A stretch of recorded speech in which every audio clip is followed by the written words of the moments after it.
الحمد لله رب العالمين، والصلاة والسلام على سيدنا محمد وعلى آله وأصحابه أجمعين.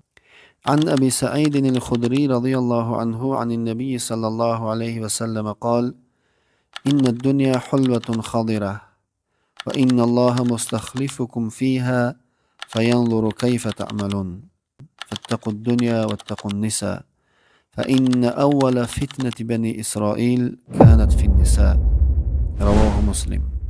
اما بعد، السلام علیکم و رحمت الله و برکاته. برادران و خواهران مسلمان و همه کسایی که صدای بنده را میشنوید، برادران و خواهران گرامی، رسول اکرم صلی الله علیه و سلم، پیامبر زیبای ما و شما، در این سخن زیبایش، در این حدیث مبارکش برای ما و شما یک نوع هشدار میدهد. دنیا در نظر انسانها شیرین و زیبا است، اما در طعم و مزهش لذت بخش است، اما در دل فریب دهنده است. به همین سبب انسان به دنبال دنیا می رود، به دنیا دل می بندند، به لذت های دنیا و زینت های دنیا می رود و او را بزرگترین هم و غم خود قرار می دهد. به همین خاطر است که پیامبر صلی الله علیه و سلم فرمودند: این الدنیا حلوة خضره. دنیا هم شیرین است از لحاظ طعم و مزهش و هم سرسبز است از لحاظ نظر. الله عزوجل انسان در این دنیا جانشین یکدیگر قرار دادگی است تا ببیند که هر کس چگونه عمل میکند. آیا در این زندگی موافق گفته های الله و رسول زندگی میکند یا نه؟ گفته های الله و رسول در زندگی خود عملی میکند یا نه؟ گفته های الله و رسول به جان دل قبول میکند، میپذیره، عملی میکند یا نه؟ آیا در راه اطاعت و بندگی قدم میزند یا در مسیر نافرمانی، در مسیر گناه و معصیت حرکت میکند؟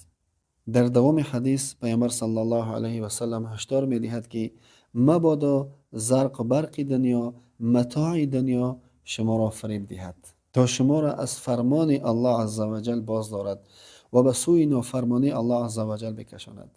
و همچنین رسول اکرم صلی الله علیه و سلم در ادامه حدیث را اشاره کردند که از میان فتنه های گوناگون دنیا فتنه زنان بزرگترین و خطرناکترین فتنه ها است، زیرا نخستین لغزش و نخستین آزمایشی که بنی اسرائیل با او گرفتار شدند در ارتباط با زنا بود، فتنه زنا بود. به سوی چند فایده دیگر از این حدیث اشاره میکنیم. فایده اول می است از این حدیث که در این حدیث تشویق به تقوا و پرهیزگاری است و همچنین در این حدیث دوری از دل بستن به دنیا و به زینت‌های ظاهری دنیا است که نباید زینت‌های ظاهری دنیا ما را فریب بدهد. فایده دومی است که هشدار از افتادن در دام فتنه‌های زنان است، خواه از طریق نگاه باشه یا که از طریق بی‌باکی کردن در اختلاط با نامحرم باشه یا از راه‌های دیگر یا از دیدن زن‌های نامحرم. سوم فایده ای است که فتنه زنان از بزرگترین فتنه های دنیا است. انسان باید بیش از هر چیز از فتنه زنان بترسه.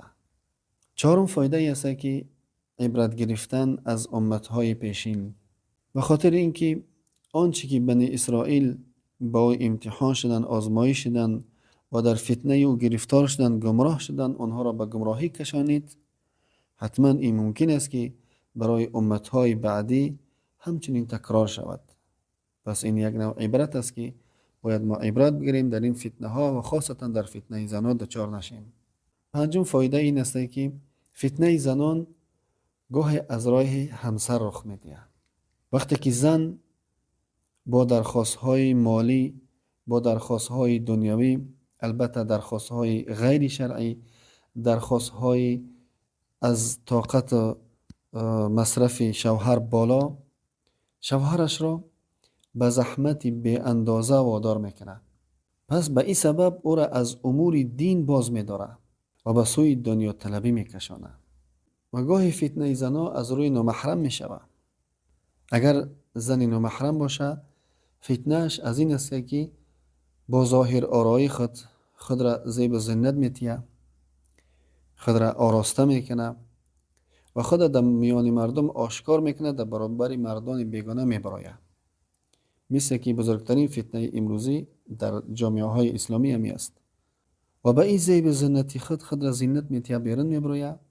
در کوچه و بازارها مردها را به سوی گناه و انحراف میکشانه، خاصتا وقتی که اگر به حجاب ببراید، وقتی که حجاب شرعی را رعایت نکنه، خود آرایش بتیه بدون حجاب شرعی به بیرون ببراید. در این صورت است که مردها را به سوی گناه، به سوی انحراف میکشانه. و همچنین این وضعیت ممکن است که در نهایت به زنا و فساد اخلاقی بکشانه مردم. خلاصه فتنه زن، اگر زن همسر باشه و ایمان و تقوا نداشته باشه، شوهرش را به سوی توقعات دنیوی خسته کننده میکشانه و او را از عبادت باز میداره. و اگر زن نامحرم باشه، فتنهش با زینت دادن خود، با خودنمایی خود مردان به سوی گمراهی میکشانه و مردها را از راه حق منحرف میسازه. پس برای هر مؤمن لازم است که به الله عزوجل پناه ببره، از او درخواست کنه که او را از این فتنه ها در امان نگه داره و او را در مسیر پاکی و عفت و پاکدامنی ثابت قدم نگه می‌داره. پس برادران اهل ایمان، برادران دینی هم به الله عزوجل پناه ببریم از فتنه های دنیا و خاصتا فتنه زنان. دل خود را با تقوا زنده نگه بداریم و یاد مرگ و آخرت را همیشه در دل خود زنده کنیم. خوشا به حال او کسی که دنیا را در دست دارد، نه در دل نه در قلب، و از هر چیزی که او را از الله دور می سازه پرهیز میکنه. الله عزوجل ما و شما را از اهل ایمان و تقوا بگردانه. الله عزوجل ما و شما را از فتنه های آخر زمان نگه می‌داره. و السلام علیکم و رحمت الله و برکاته.